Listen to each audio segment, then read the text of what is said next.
Баршаңызға сәлем. Бүгін сіздерге нәрестені ішпен жатқызудың пайдасы жайлы айтпақшымын. Көбіне сұрақ туындайды, нәрестені қай кезден бастап ішпен жатқызған дұрыс деп. Нәрестені туылғаннан бастап, яғни егер балада ешқандай ақау болмаса, баланың дені сау болатын болса, туыла сала баланы ішпен жатқызуға болады. Яғни кіндігі түспесе де жатқыза беруге болады. Бала бірден 15-20 минут жатқызбаймыз, баланы 2-3 минуттан бастап жатқызамыз. Бүгін 2-3 минут жатқызсаңыз, ертең күні 5 минут, ар күні 15 минут, 20 минут, сөйтіп бір күнде 40 минутқа дейін баланы ішпен жатқызсаңыз болады. Бірақ бірте-бірте үйретесіз. Ішпен жату бала үшін өте пайдалы болып келеді. Атап айтсақ, бала ішпен жатқанда басын көтеруге тырысады. Ал басын көтеруі мойын, желке, арқа және қол бұлшықеттерін қатайтады.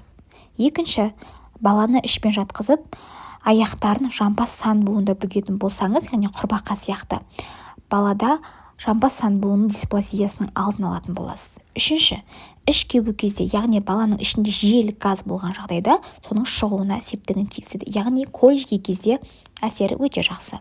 Төртінші, іш бұлшықеттерін де қатайтады. Бесінші, ішпен жату баланың қоршаған ортаны тануына, координацияны, яғни миыншықтағы тепе-теңдік сақтау орталығын дамытады.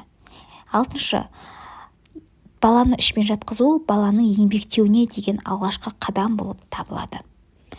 Күніне ең кем дегенде бала 5 рет, ал орташа 8-10 ретке дейін ішпен жатқан абзал. Бірақ есте сақтайтын нәрсе, бала ішпен жатып ұйықтап қалмау қажет. Яғни бала ішпен жатып ұйықтап қалатын болса, оның өкпесі қысылып, балада тұншығу дамуы мүмкін. Сондықтан да өздігінен аунамайтын балаларға ішпен жатып ұйықтамаған абзал, арқамен жатып ұйықтаған жөн. Балаға ішпен жатқызуға көмектесу қажет. Яғни баланы ішпен жатқызып, кеудесінің астына сүлгіні немесе жайлықты қалыңдау қылып орап қоюға болады. Ол тірек рөлін атқарып, бала өзін қауіпсіз сезінеді. Екінші, баланы өте жұмсақ жерге жатқызбаңыз. Яғни баланы үстелдің үстіне жаялық төсеп жатқызуға болады, немесе 2-3 айлық бала болатын болса, полдың үстіне де жатқызуға болады. Және баланы фитболда ойнатуға болады, яғни ол ішпен жатқызуға көмектеседі. Қолда самолет қылып баланы алып жүруге де болады, көтеріп. Ең алғашқы айларында нәрестенің анасының немесе әкесінің кеудесіне ішмен жатқызып үйреткен абзал. Ал баланы емізгеннен соң 30-40 минуттан кейін ғана ішпен жатқызған абзал.